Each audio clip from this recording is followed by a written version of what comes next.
एक साल पहले 26 नवंबर 2024 को बदतरीन कत्लेआम हुआ था और ये इस्लामाबाद के डी चौक में हुआ था। हमारे बहुत सारे दोस्त जो मीडिया में काम करते हैं वो इसकी गवाही दे रहे हैं कि उन्होंने खुद कत्लेआम होते हुए देखा। वो ये बता रहे हैं कि उन्होंने जीते जाते लोगों को लाशों में तब्दील होते हुए देखा। जो ऐनी शाहिदीन है उनके पास भी सुनाने के लिए बहुत सारी कहानियां हैं। मीडिया को दबाया गया, तमाम आवाज़ों को कुचला गया और एक साल गुजरने के बावजूद इस वाक़े की FIR तक दर्ज नहीं हो सकी। पाकिस्तान तहरीक-ए-इंसाफ जिन लापता अफराद के बारे में बात करती थी, आज तक किसी एक के बारे में कोई हकायक सामने नहीं आ सके। आज तक पता नहीं चला कि उस रात क्या हुआ था, किस तरीके से हुआ था। ना कोई कमीशन बना, ना कोई अदालत में इंसाफ हुआ, कुछ पता नहीं चला। बल्कि हमारे मीडिया के कुछ लोगों ने ऐसा झूठ बोलना शुरू किया कि उस रात गोली नहीं चली थी। मैं आपको एक वीडियो सुनवाता हूं। सुनवाने का मतलब यह है कि उसके अंदर आपको बाकायदा गोली चलने की आवाज़ सुनाई देगी और ये एक मुख्तसर वीडियो है जो उस रात वहां पे ऐनी शाहिदीन ने बनाई। और ऐसी 2-3 वीडियो और भी हैं मेरे पास, लेकिन इन वीडियोस में आप नेचुरल साउंड सुन सकते हैं कि वहां किस तरह की अफरा तफरी थी और किस तरह गोली चल रही थी और किस तरह लाशें गिर रही थी और लोग कैसे भाग रहे थे। ये एक वीडियो आप सुनिए, आपको आइडिया हो जाएगा।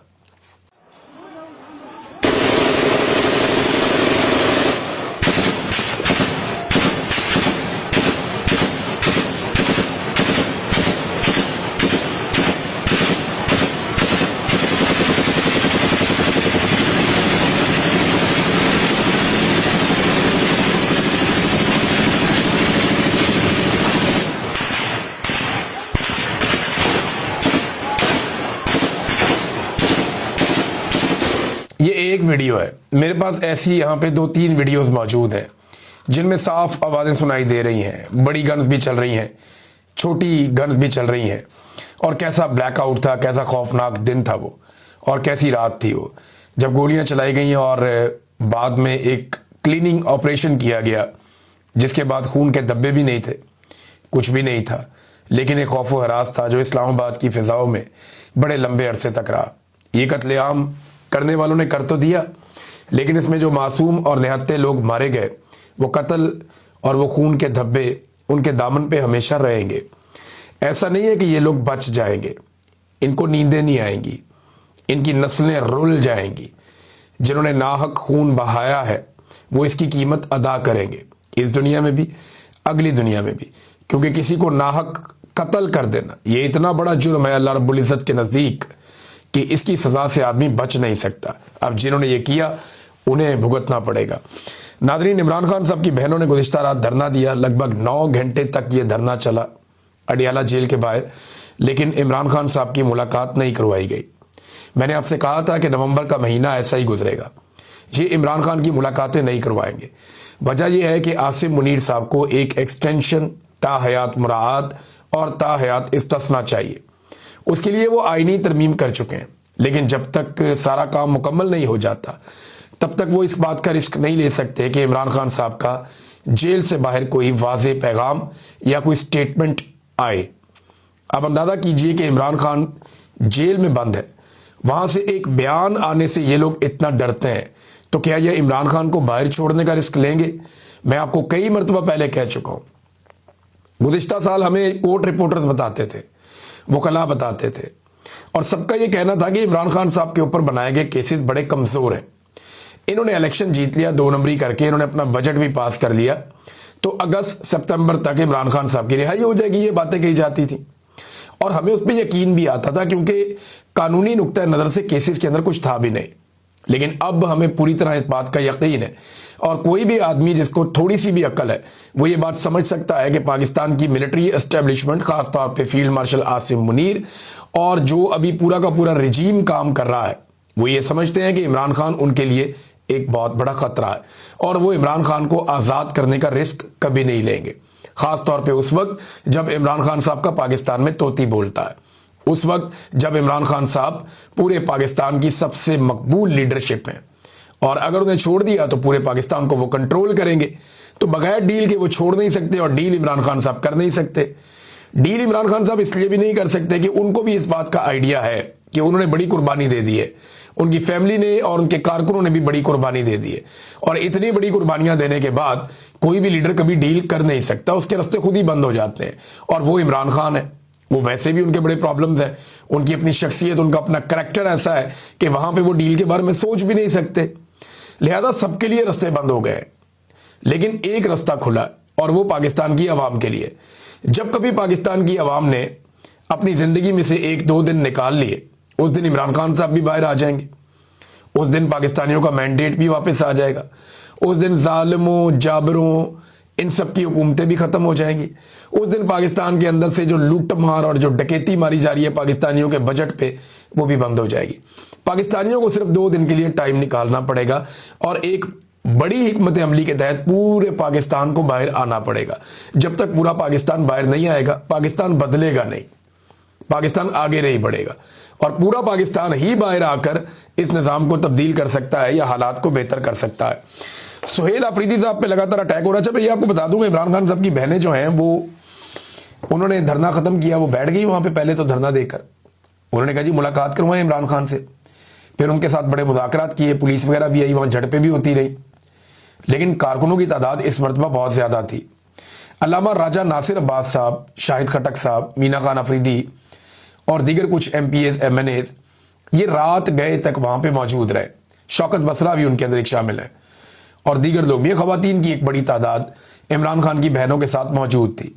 तो पिछले हफ्ते जो कुछ किया गया उसके बाद इस हफ्ते ये होना ये लाजम था और ये होना ही था, ऑब्वियस था, और वो हुआ भी। बहुत बड़ी तादाद में लोग आए, झड़पें भी हुई। तो अब पुलिस ने फिर उन्हें यकीन दहानियां करवाई कि जी आप लोग अभी चले जाएं, मेहरबानी करें, इमरान खान से मुलाकात करवाई जाएगी। लेकिन इमरान खान की बहन ने एक बात उठाई है, ये एक लाइव भी चल रहा था ट्रांसमिशन सोशल मीडिया पे, उसमें जबरान इलियास साहब थे, मैंने उसके अंदर देखा अलीमा खानम को देखा, मैंने उसके अंदर शहजाद अकबर साहब को भी देखा। तो वहां पे अलीमा खानम ने एक बात की कि हमें इस किस्म की बातें भी बताई जाती हैं और खदशात इस किस्म के होते हैं कि इमरान खान को अडियाला जेल से कहीं और तो शिफ्ट नहीं कर दिया, हम यहाँ पे आ जाते हैं। वो कहते हैं जी हमें तो ये भी बताया गया कि एक नई जगह भी तैयार की गई है, लेकिन हम इस बारे में कुछ जानते नहीं हैं। 3 हफ्ते से इमरान खान के बारे में कोई इतला नहीं है कि वो जेल के अंदर कैसे हैं, किस हालात में हैं और क्या वो कहाँ हैं। और हम परेशान हो जाते हैं जब इस किस्म की बातें हम तक पहुँचती हैं कि उनको शायद कहीं और शिफ्ट कर दिया गया है। ये अलीमा खानम ने बात की, एक खदशे का इजहार किया, और वो भी इस बुनियाद पे कि ये बात फैलाई जा रही थी। अब नाज़रीन, सुहेल अफरीदी साहब के ऊपर लगातार अटैक्स हो रहे हैं। ख़ास तौर पे जो लेटेस्ट उनके ऊपर हमला किया गया, वो हमला DG ISPR की जो प्रेस ब्रीफिंग थी उसके बाद किया गया।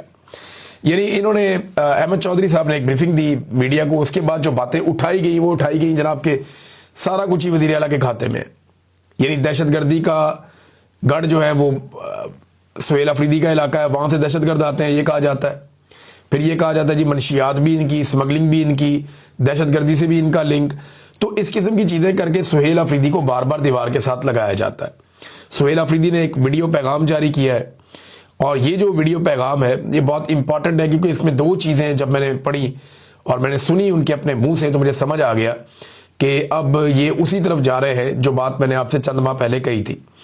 एक तो सुहेल अफरीदी ने कहा कि जी मैंने जाना था इमरान खान साहब की बहनों के पास अडियाला जेल के बाहर, लेकिन तब मुझे ये इत्तला मिली, एक तो हर तरफ से घेरा डाला हुआ और दूसरा मेरे जाने पे, क्योंकि मेरे साथ और बहुत सारे लोग जाते हैं, सिक्योरिटी भी जाती, तो वहाँ पे कोई ना कोई फॉल्स फ्लैग का इनका मंसूबा था कि ये कोई फॉल्स फ्लैग ऑपरेशन कर देते और उसके बाद इमरान खान को नुकसान पहुँचा सकते थे। देखिए एक बात आप याद रखिएगा नाजरीन, कि एक बात मुझे अली अमीन गंडापुर ने बताई थी, और अली अमीन गंडापुर के पास ये बात मालूमात की बुनियाद पे थी या उनका अपना तज्जिया था, लेकिन उन्होंने मुझे ये बात कही थी। क्योंकि बहुत सारे लोग ये दबाव डाल रहे थे कि अडियाला जेल क्यों नहीं जाते आप लोग, आप इस्लामाबाद क्यों जाते हैं, आप जाएं अडियाला जेल जहाँ पे इमरान खान बंद है उसको रिहा करूँ मैं। तो इस पे सवाल के जवाब में अली अमीन गंडापुर ने मुझे कहा था कि अगर मैं कारकुनों को लेकर अडियाला जेल चला गया तो मैं ये जानता हूँ कि जिस वक्त हम अडियाला जेल के बाहर एहतजाज कर रहे होंगे, ये वहाँ पे कोई फॉल्स फ्लैग ऑपरेशन करके इमरान खान को नुकसान पहुँचा के हमारे खाते में डाल देंगे, क्योंकि पाकिस्तान तहरीक इंसाफ ने जेल के ऊपर हमला किया था, हालात ख़राब हो गए और अंदर जनाब कोई मसला हो गया और ये इमरान खान साहब के साथ हो गया। ये अली अमीन गंडापुर ने इस खदशे का इजहार मेरे सामने किया था, एक दो और लोग भी सुन रहे थे। तो ये फॉल्स फ्लैग कर सकते हैं, ये बात ठीक है, क्योंकि पीएमएलएन के कुछ अकाउंट्स ने जब अडियाला जेल के बाहर पाकिस्तान तहरीक इंसाफ के लोग बैठे हुए थे तो इस किस्म की अफवाहें फैलाई कि पीटीआई कारकुनों ने अडियाला जेल के ऊपर चढ़ाई कर दी और हमला कर दिया। हालांकि मौका पर ऐसा कुछ नहीं हुआ। जब पीएमएलएन के कुछ अकाउंट्स ने यह बात फैलाई कि मुबैना तौर पे पाकिस्तान तहरीक इंसाफ के कारकुनों ने जनाब अली हमला कर दिया जेल के ऊपर और जनाब वहां पे लड़ाई शुरू हो गई है और चढ़ाई कर दी है, जब इस किस्म की बातें फैलाई गई तो जो वहां पे मौजूद थे मीडिया के लोग, उन्होंने कहा जी हम तो यहां ऐसा कुछ नहीं देख रहे, सोशल मीडिया के ऊपर ये बकवास चल रही है और ये गलत इंफॉर्मेशन फैलाई जा रही है, जिसपे बहुत सारे जो लोग समझते हैं इन मामलात को उन्हें समझ आ गई कि एक फॉल्स फ्लैग ऑपरेशन इस तरीके से भी किया जा सकता है। तो तहरीक इंसाफ को काफ़ी रहना पड़ेगा, खबरदार और होशियार रहना पड़ेगा। तो सुहेल अफरीदी ने कहा मैंने जाना था लेकिन मैं इसलिए नहीं गया क्योंकि एक फॉल्स फ्लैग का एक खतरा मौजूद था और उस वजह से मैं नहीं गया। लेकिन जो उन्होंने बात की वो ये की वीडियो पैगाम में कि फैसला कुन बात की तरफ हम बढ़ रहे हैं और फैसला कुन वक्त आ रहा है, यानी ये सुहेल अफरीदी ने कहा और उन्होंने अवाम की सपोर्ट मांगी। फिर ये भी बताया कि पुरअमन एहतजाज करेंगे और पूरे पाकिस्तान में करेंगे। ये वो बात है जो मैं आपको काफ़ी अरसे से बता रहा हूँ कि आप अगर इस्लामाबाद की तरफ पूरा पाकिस्तान बढ़ता है तो अव्वल तो सारा पाकिस्तान इस्लामाबाद की तरफ जाता ही नहीं है। कराची की आबादी जो है वो 2-2.5 करोड़ है। वहाँ से जब आप लोगों को कहते हैं इस्लामाबाद की तरफ बढ़ो तो मैक्सिमम आपके 5,000-10,000 बंदे निकलते हैं, क्योंकि इस्लामाबाद सारे नहीं जाना चाहते। अगर आप कराची के अंदर एहतजाज या जलसा जुलूस को बहुत बड़ी एक्टिविटी करना चाहते हैं 1.5-2 लाख आदमी निकल आता है, बाद औक़ात ज़्यादा निकल आता है। लेकिन अगर आप सारे कराची को कहें कि वो अपने अपने इलाकों में निकलकर एहतजाज करें और अपनी अपनी सड़कों पे अपनी अपनी गलियों में आकर पुरअमन तरीके से बाहर आकर बैठ जाएं और आपने फिर घर नहीं जाना, आपने ज़िंदगी का पहिया जाम कर देना है, अपने अपने घर में राशन डालिए और 2 दिन के लिए आकर सड़कों पे बैठ जाइए। सारे लोग आ जाएं पाकिस्तान के और बाहर आकर बैठ जाएं। लाहौर, कराची, इस्लामाबाद, फैसलाबाद, मुल्तान, सरगोदा, पेशावर, कोयटा, सारे शहर, पशीन, सियालकोट, जहाँ जहाँ है निकल के आके बैठ जाएं। आज़ाद कश्मीर, गिलगित बल्तिस्तान। तो जब ये लोग आकर अपने घरों के बाहर बैठ जाएंगे तो एक तो ये आपस में फेमिलियर है, सारे लोग एक दूसरे को जानते हैं, एक दूसरे की मदद भी करेंगे, एक दूसरे का ख्याल भी रखेंगे, तो पाकिस्तान का पहिया जाम हो जाएगा। पूरी दुनिया के अंदर ये बहुत बड़ी कवरेज जाएगी, पाकिस्तान की एस्टेब्लिशमेंट के ऊपर बहुत बड़ा प्रेशर आएगा और हर जगह के ऊपर जाके पुलिस या फौज, ये बहुत थोड़ी तादाद में बेचारे चंद लाख लोग हैं, ये किसी सूरत भी पूरे पाकिस्तान के अंदर इतने बड़े लैंडस्केप के जो 25-30 करोड़ के बीच में आबादी है, 25-26 करोड़, इतनी बड़ी आबादी को ये टैकल नहीं कर सकेंगे। मुझे लगता है पाकिस्तान तहरीक इंसाफ की हिकमत अमली ये है। इमरान खान साहब भी इसका इशारा दे चुके हैं माजी में, अब सुहेल अफरीदी की बात से भी इसका इशारा मिल रहा है। तो इमरान खान साहब को अडियाला से कहीं और शिफ्ट किया गया, ये सवाल उनकी बहन ने उठाया और उन्होंने कहा जी कि जब इस किस्म के खदशात हमारे सामने लाए जाते हैं तो हम परेशान हो जाते हैं। लेकिन एक खदशा और बहुत बड़ा भी है नादरीन, लेकिन इससे पहले कि मैं उस खदशे की तरफ जाऊं मैं आपको ये भी बता दूं कि आज के दिन शोहदा के हवाले से पेशावर में एक प्रोग्राम भी है और उस प्रोग्राम में शिरकत के लिए इमरान खान की बहनों ने भी जाना है और इसीलिए उन्होंने अपना रात वाला धरना कैंसिल किया, वरना वो ये कह रही थी कि हम यहाँ पे बैठे रहते, लेकिन क्योंकि हमने इस प्रोग्राम में पहुंचना है लिहाजा वो धरना उन्होंने 9 घंटे के बाद ख़त्म किया, हुकूमत की यकीन दहानी के बाद। अब गंडापुर साहब की टीम काफ़ी मुतहरिक हो गई है और सुहेल अफरीदी के ऊपर पहले आहिस्ता आहिस्ता अब तेज़ हमले शुरू हो गए कि जनाब इमरान खान से मुलाकात भी नहीं कर सका ये बंदा, इमरान खान को बाहर लाने के लिए क्या कर रहा है। तो ये इस किस्म की, तो इससे तो गंडापुर अच्छा था, गंडापुर भी यही करता था, अब ये भी यही कर रहा है, ये बात नहीं है। गंडापुर साहब का और सुहेल अफरीदी का कुछ थोड़ा बहुत फ़र्क है। गंडापुर साहब को फरवरी 2024 में इलेक्शन जीत कर वो वज़ीर आला बने थे और उसके बाद उनको जो पहला एहतजाज करना पड़ा वो अक्टूबर में जाके करना पड़ा, यानी उन्हें कम से कम 8 माह 9 माह का बड़ा अच्छा ग्रेस पीरियड मिला था। सुहेल अफरीदी जो है वो अभी आया, इसको 2 माह पूरे नहीं हुए मेरे ख्याल में। दूसरी बात यह है कि गंडापुर साहब ने कोशिश करना छोड़ दी थी। इमरान खान साहब का यह मानना था कि गंडापुर को जब खुद काम होता है तब ये मुझे जेल में मिलने आता है, मैं बुलाता हूं तो ये नहीं आता। तो एफर्ट नजर नहीं आती थी गंडापुर की इमरान खान साहब से मुलाकात करने के लिए। सुहेल अफरीदी कम से कम हर मुलाकात वाले दिन वहां पे जाकर सिस्टम के कपड़े जरूर उतारता है, सिस्टम को नंगा जरूर करता है कि जनाब मैं आ गया हूं, वो अपना केस अवाम के अंदर बिल्ड करता जा रहा है, एक मोमेंटम बनाता जा रहा है। गंडापुर साहब का मोमेंटम उनको बना हुआ मिला था 2024 में फरवरी में, उनको मोमेंटम बना हुआ मिला था, वो उसको नीचे लेकर गए अपने कामों से। सुहेल अफरीदी को मोमेंटम बहुत तबाह करके मिला, बहुत डाउन गई थी पार्टी और सारा मोमेंटम तहरीक का, वो उसको उठाने की कोशिश कर रहा है।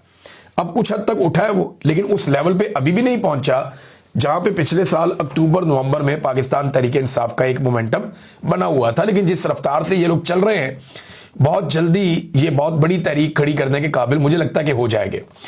नादरीन, मुझे इस बात का बड़ा खदशा है और मैं ये बात जो कर रहा हूं, मुझे इस बात का डर भी है कि कहीं पाकिस्तान को अफगानिस्तान और भारत के साथ एक साथ लड़ना ना पड़ जाए। और ये एक बहुत बड़ी हकीकत है, जितने लोग थोड़ा बहुत भी डिफेंस के मामलात को समझते हैं उन्हें इस बात का अंदाजा है। देखें, एक ट्वीट है, पहले वो आप देख लें, जो फॉरेन अफेयर्स की ट्वीट है अफगानिस्तान की, मिनिस्ट्री ऑफ फॉरेन अफेयर्स की। इन्होंने ये ट्वीट जो है पश्तो में भी की है, उर्दू में भी की है, अंग्रेजी में भी की है, डिफरेंट ज़बानों में इन्होंने ये बात की है। और इन्होंने दुनिया के सामने रखा कि जनाब वहाँ पे कोई एरियल स्ट्राइक हुई है अफगानिस्तान में और इसके पीछे वो पाकिस्तान के ऊपर इल्ज़ाम लगा रहे हैं। अच्छा, इसमें जो पाकिस्तान की जानिब से तरदीद आई है कि हमने नहीं किया। ज़बीउल्लाह मुजाहिद ने टीवी इंटरव्यू में कहा कि अफगानिस्तान के लोग अपनी सरजमीन और खुद मुख्तारी की हिफाजत के लिए तमाम दस्तयाब वसाइल के साथ मुनासिब वक्त और मौका पर भरपूर जवाब देने की सलाहियत और अज़म रखते हैं, यदि वो ये करेंगे। वो ये समझते हैं कि अफगानिस्तान के अंदर जो एक फ़ज़ाई हमला हुआ है उसमें पाकिस्तान मुलव्वस है और वो ये कह रहे हैं कि अब वो बदला लेंगे। अब ये हमले के हवाले से जो उन्होंने फुटेज जारी की है, इस हमले में 10 अफराद मारे गए हैं। अफगानिस्तान का क्लेम है कि हमला जो है वो पाकिस्तान की जानिब से किया गया है, जबकि पाकिस्तान का क्लेम है कि हमने ऐसा कोई हमला नहीं किया। तो अफगानिस्तान और पाकिस्तान के बीच में मामला जो है वो ख़राब हो रहे हैं। अब ज़बीउल्लाह मुजाहिद ये कहते हैं, जो उनका स्टेटमेंट है, कि गुज़िश्ता रात लगभग 12 बजे के करीब सुबह खोस्त के ज़िला गर्बजू के इलाके मुगलकी में पाकिस्तानी अफवाज ने एक मकामी शहरी वलायत खान वल्द काजी बीर के घर पर बमबारी की, जिसके नतीजे में 9 बच्चे, जिनमें 5 लड़के और 4 लड़कियां हैं और 1 खातून, ये शहीद हो गए और इनका घर मुकम्मल तौर पे तबाह हो गया। अब ये उन्होंने कहा जी पाकिस्तान ने किया है, एक हवाई हमला किया, एक फ़िज़ाई हमला किया है, उसमें 9 बच्चे और 1 खातून वहाँ पे मारे गए हैं और उनका घर तबाह हो गया। ये ज़बीउल्लाह मुजाहिद ने कहा है। अब वो ये कहते हैं जी वो इसका बदला भी लेंगे। फिर अफगान तालिबान की हुकूमत के तर्जुमान ज़बीउल्लाह मुजाहिद ने कहा कि पाकिस्तान ने अफगानिस्तान की खुद मुख्तारी की खिलाफ वर्जी करते हुए कुनड़ खोस्त के इलाके में बमबारी की है, जिसमें बहुत सारे मासूम लोग मारे गए, ये भी उन्होंने कह दिया। और हमले की मजम्मत करते हुए पाकिस्तान का मिलिट्री रिजीम अपनी नाकामियों को खुद ही एक्सपोज कर रहा है। नाकाम इंटेलिजेंस से तनाव को बढ़ाया जा रहा है। अफगानिस्तान जवाब देने का हक महफूज रखता है और दुरुस्त वक्त पर ज़रूरी जवाब भी दिया जाएगा।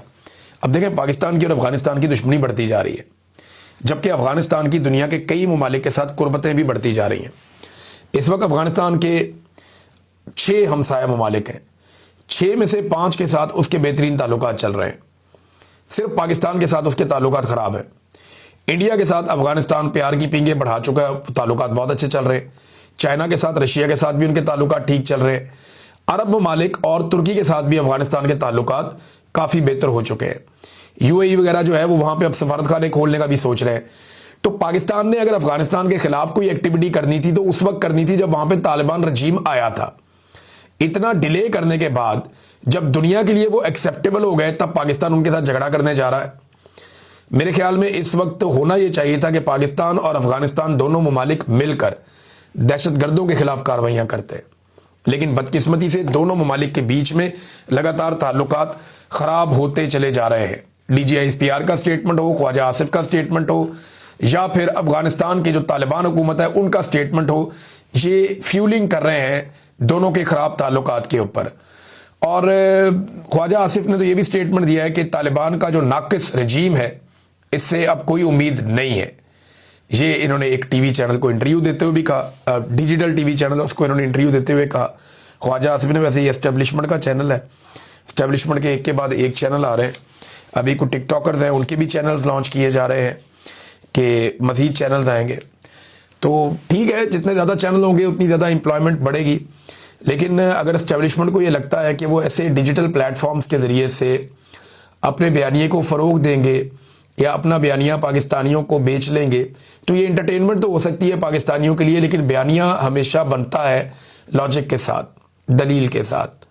वहाँ पे जब आपके पास दलील कोई नहीं है, जब आपके पास जवाब नहीं है पब्लिक के सवालात के, तो फिर बयानिया नहीं बनता, फिर बहुत मुश्किल हो जाएगा। लिहाजा डिजिटल प्लेटफॉर्म्स भी नए बनाए जा रहे हैं। तो ये डिजिटल प्लेटफॉर्म्स की लॉन्चिंग से क्या ये मुमकिन है कि बयानिया बन जाए या इमरान खान के बयानिए का तोड़ मिल जाए? मुझे नहीं लगता। पाकिस्तान तहरीक इंसाफ का जो सोशल मीडिया है वो एक्चुअली पाकिस्तान का सोशल मीडिया है। पाकिस्तानियों को आपने अगर शिकस्त देनी है तो आपको उनके पैरेलल दूसरे 25 करोड़ लोग खड़े करने पड़ेंगे। वो 25 करोड़ की इनकी तादाद है। आप इनके मुकाबले में एक चैनल लेकर आएंगे, ये 4 चैनल और ले आएंगे। आप 10 चैनल लेकर आएंगे, ये क्या करेंगे, ये 40 चैनल और ले आएंगे। तो ये पाकिस्तानी है ना, इनकी तादाद आपसे ज़्यादा है। आप इनके बीच में से निकल कर ओहदों तक पहुंचे हैं, ये आपके बीच में से नहीं निकले। तो इसलिए इदारों को होश के नाखून लेने चाहिए। एक और DGI-SPR का स्टेटमेंट बड़ा वायरल हो गया कि हम रियासत हैं और रियासत की तरह जवाब देते हैं, तो बहुत लोगों ने उसके ऊपर एतराज़ किया। देखें, आइन का आर्टिकल 7 है जो ये बताता है कि रियासत क्या है। कोई इदारा रियासत नहीं होता, ना किसी इदारे के अंदर बैठा हुआ कोई सरकारी मुलाजिम खुद को ये कह सकता है कि हम रियासत हैं। रियासत की डेफिनेशन आइन के आर्टिकल 7 को आप निकाल कर पढ़ें। मैंने कई मरतबा पढ़ के बताई है, ये मेरे सामने अभी भी खुली हुई है, तो आप उसको निकाल कर पढ़ें, आपको पता चलेगा कि रियासत है क्या। DG साहब ने कौम को कंफ्यूज किया हुआ, कभी आकर कहते हैं हम रियासत हैं, कभी आकर कहते हैं जी रियासत की डेफिनेशन कोई और है, अवाम की मुंतखब की हुई हुकूमत, असेंबली, ये सब रियासत है। तो एक कंफ्यूजन उन्होंने फैलाया हुआ है। तो रियासत वही है जो एक्चुअली है, जो आईने पाकिस्तान में लिखी हुई है। कोई इदारा रियासत नहीं हो सकता है और कोई इदारे के अंदर कोई सरकारी मुलाजिम क्लेम नहीं कर सकता कि हम रियासत हैं। अगर ऐसा करना है तो फिर आइन के अंदर एक और तरमीम लाइए और रियासत की डेफिनेशन पूरी दुनिया से हटाकर पाकिस्तान में एक नई रख लीजिए। बस अब तक के लिए इतना ही। अपना ख्याल रखिएगा, अपने चैनल का भी। अल्लाह हाफिज।